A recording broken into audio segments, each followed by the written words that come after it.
Marcus Grant, a 45-year-old titan of the hospitality world, stood in the gleaming lobby of the Grand Sapphire Hotel, one of the crown jewels in his empire. The chandeliers sparkled overhead, casting a warm glow on the marble floors.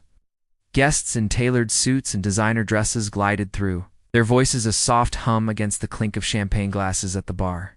This was no ordinary hotel. It was a five-star haven where a single night's stay could cost more than a month's salary for most. Marcus had built this place from the ground up, brick by brick, deal by deal, and yet, standing at the front desk, he felt like a ghost. He wasn't here on a whim. For weeks, complaints had been piling up about this particular hotel, his flagship no less. Guests reported rude staff, rooms mysteriously unavailable, and a general air of disdain from employees who seemed to think they were doing customers a favor by showing up to work. Marcus could have sent a memo, ordered an audit, or let his corporate team handle it with their usual flurry of emails and action plans. But he knew better. Problems like these didn't fix themselves in conference rooms. They festered in the details, in the moments no one thought the boss was watching. So he'd shown up unannounced. No suit, no entourage, just a man in a plain jacket checking in for the night. The front desk was staffed by a young woman mid-20s, with sleek dark hair and a name tag that read Lila. She was slouched in her chair, her phone glowing in her hand as her thumb flicked across the screen. Marcus stood there, waiting, cleared his throat. Nothing. He tapped the polished counter. Still nothing. Lila's eyes didn't even flicker from her phone. Might as well have been invisible. "Excuse me?" Marcus said, keeping his voice calm but firm. Lila let out a sigh so heavy it could have cracked the marble. She dragged her gaze up to meet his, blinking as if he'd just appeared out of thin air. "Yeah," she said, her tone dripping with the kind of boredom reserved for people who dared interrupt her scrolling. Marcus raised an eyebrow. "I have a reservation." Marcus Grant smirked, just a twitch of her lips, and turned to her computer. Her fingers tapped the keyboard with all the enthusiasm of someone filing their taxes. "Ma'am, yeah, don't see it," she said, not even glancing at him before returning to her phone. "You sure about that?" Marcus asked, his voice still even. "Pretty sure," Lila replied, her eyes glued to the screen. She didn't bother to double-check. Marcus felt a familiar prickle of irritation, but he kept it in check. "Check again," he said, a little firmer this time. Lila rolled her eyes, the motion so exaggerated it was almost theatrical. She tapped the keyboard again, her movements sluggish. "Nope. Still nothing. Sorry." She didn't sound sorry. She sounded like she'd rather be anywhere else. Marcus pulled out his phone and scrolled to his confirmation email. "I have my booking right here," he said, holding the screen up for her to see. Lila barely glanced at it. "Yeah, well, the system doesn't lie," she said, her tone sharpening. "Maybe you made a mistake. Happens all the time. Maybe you booked the wrong location." Marcus tilted his head, his jaw tightening. "You saying I'm lost?" "I'm saying it's an easy mistake to make," she said, her smirk growing into something almost condescending. He took a slow breath, his mind racing. This wasn't about a glitch or a mix-up. He'd seen this before, the subtle dismissal, the assumption that he didn't belong here. Lila had taken one look at him and decided he wasn't worth her time. He'd dealt with this kind of thing his whole life. The silent rules of customer service, where some people's problems got solved and others got ignored. Usually, he let it slide. Pick your battles, right? But not today. Not in his hotel. Marcus pulled out his second phone, the one with access to the hotel's internal system. A few taps later, he found his reservation booked, confirmed, and oh, what's this? Manually deleted, by Lila, front desk clerk. He suppressed a smirk. Bingo. He looked up at her, still glued to her phone. "Tell me something, Lila," he said, his voice low and deliberate.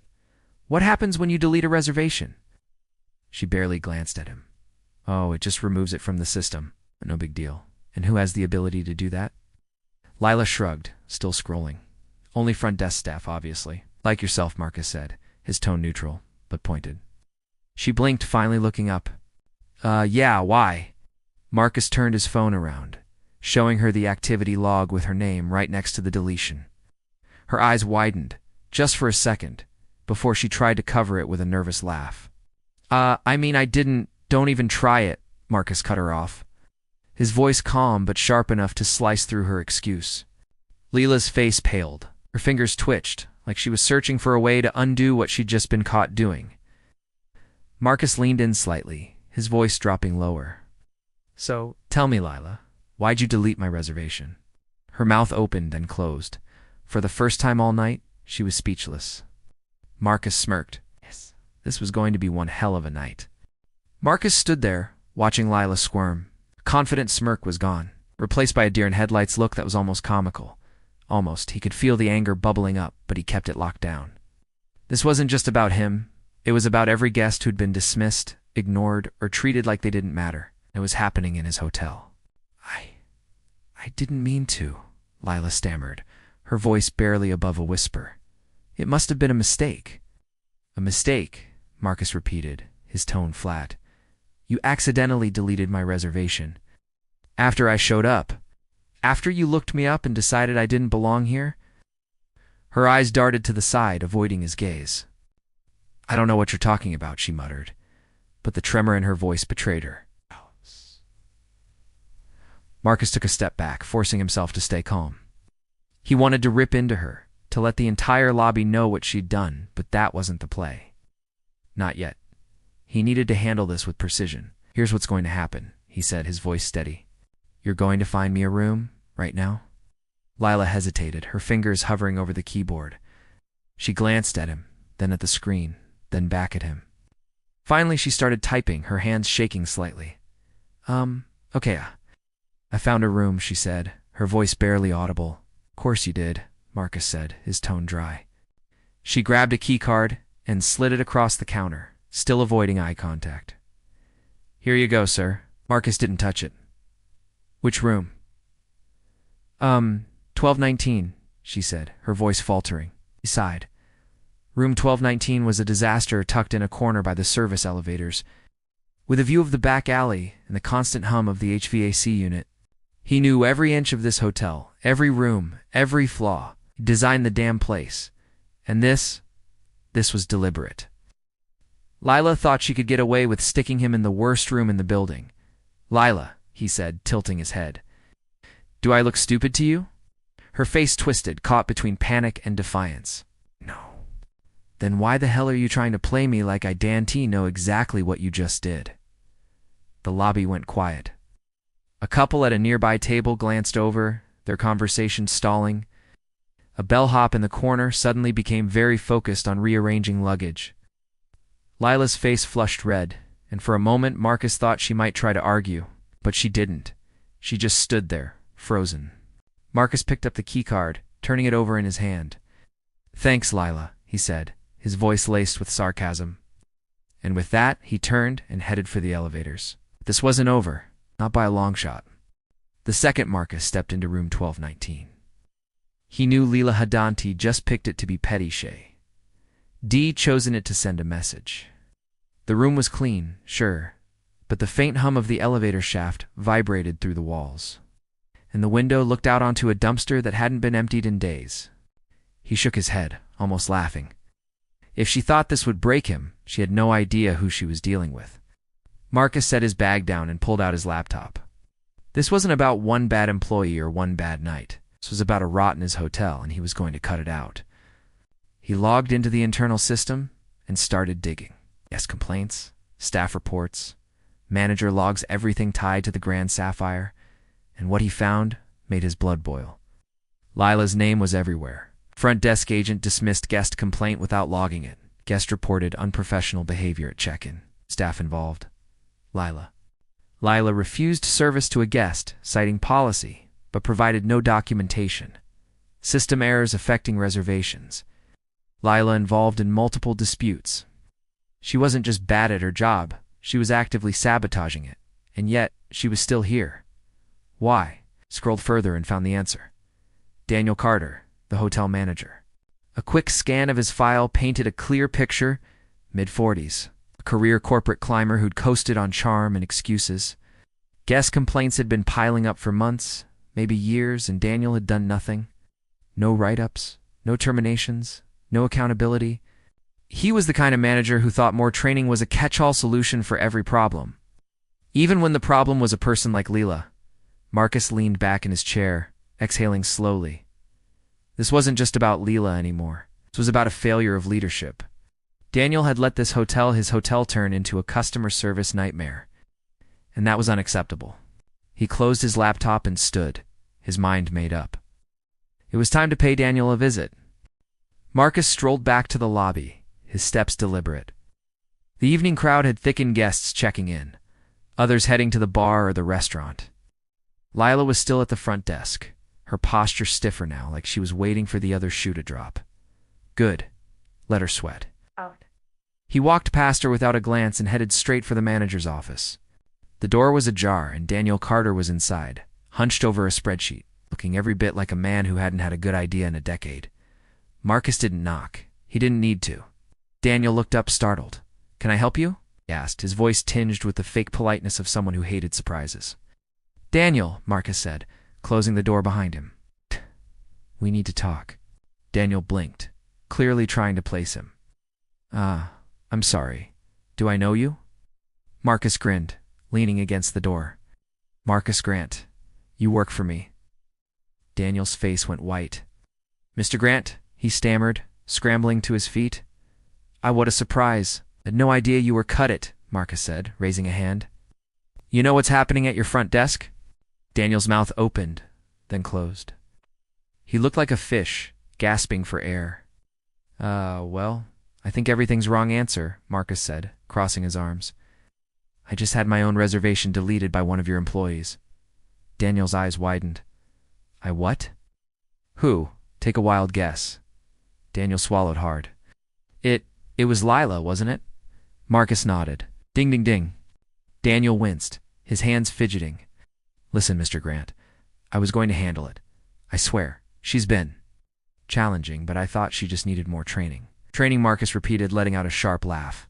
"This woman isn't some rookie who forgot how to use the system. She's a problem. She's your problem." Daniel looked like he wanted to disappear. I thought I could fix it." "You thought wrong," Marcus said, his voice low. "You've had complaints about her for months, maybe years, and you did nothing." Daniel's shoulders slumped, his face a mix of guilt and panic. Marcus let the silence hang, letting him stew in it. Then he nodded. "Here's how this is going to go, Daniel. You're going to walk out there and fire her right now, in front of everyone." Daniel's jaw dropped. "Right now?" "But right now," Marcus said, his tone leaving no room for argument. Daniel hesitated, then nodded, his face pale. 2 minutes later, the entire lobby watched as Daniel marched up to the front desk and delivered the news. Lila's face went from shock to fury to tears in record time. She tried to argue, tried to say it was a misunderstanding, but it didn't matter. Her badge was on the counter, and she was out the door. Marcus stood nearby, watching with a satisfied smirk. Justice had been served. But he wasn't done yet. As Lila stormed out, throwing one last venomous glance over her shoulder, Marcus felt a flicker of satisfaction. But it wasn't enough. Firing one employee didn't fix the real problem. This hotel his pride and joy had been rotting under his nose, and he wasn't about to let it slide. Daniel turned to him, wiping sweat from his brow. "I handled it," he said weakly. Marcus smirked. "No, Daniel, I handled it. You just stood there looking like you needed a nap." Daniel let out a nervous chuckle, clearly hoping Marcus was joking. He wasn't. "You know I could fire you too," Marcus said, his tone casual but sharp, "for letting this place turn into a circus." I swear, Mr. Grant, I'll fix everything." "That's cute," Marcus said, raising an eyebrow. "But you won't be fixing anything." "I will." With that, he walked to the front desk and leaned over the counter, addressing the remaining clerks. "Listen up," he said, his voice carrying across the lobby. "Things are about to change around here fast." The young clerk, barely out of his teens, nodded nervously. "Yes, sir." Oh. "Do you work for corporate?" Marcus grinned. "Something like that." Grabbed the hotel phone and dialed a number. "Mrs. Grant," he said when the line picked up. "Shut this hotel down for a full-scale audit. I want every guest compensated, every complaint reviewed, and every employee reevaluated. If they can't cut it, they're gone. Effective immediately." The staff froze. One clerk stammered, "Wait, I'm Marcus Grant," he said, smiling. "And this is my hotel." The lobby went silent. A guest gasped. The young clerk's eyes widened. Daniel looked like he might faint. Marcus straightened his jacket, enjoying the moment. "Now, if you'll excuse me," he said, heading for the elevator. "I have a business to clean up." By the time Marcus reached his suite, his phone was buzzing nonstop. Corporate, his board, probably Daniel begging for mercy. He ignored them all, let them sweat, poured himself a drink, sat back, and opened his laptop. First order of business, cleaning house. Lila was blacklisted, fired, and banned from ever working in his hotels again. Daniel was on thin ice. One more chance, and if he screwed up, he was out. Then he pulled up the guest complaints. Some of these people had been disrespected, ignored, or outright mistreated. It wasn't just bad business, it was personal. Marcus made sure every single one got a full refund, a comped stay, and VIP status for their next visit, because that's how you run an empire. A knock at the door. Daniel, looking like a man who'd aged a decade in an hour. "Mr. Grant, please," he said, his voice shaking. "I had no idea that's the problem," Marcus said, leaning against the doorframe. "You had no idea what was happening in your own damn hotel," Daniel gulped. "I can fix this, sir, I swear." Marcus smirked. "You fired Lila?" "Yes," Daniel said, nodding furiously. "Just like you asked." "Good," Marcus said. "Now, pack your bags." Daniel froze. "What?" "You heard me," Marcus said. "You're done. You let this place rot under your nose. Should have cleaned it up before I had to." Daniel's face crumpled, but Marcus didn't care. Shut the door, poured another drink, and exhaled. The hotel would be better. The business would be stronger. Out.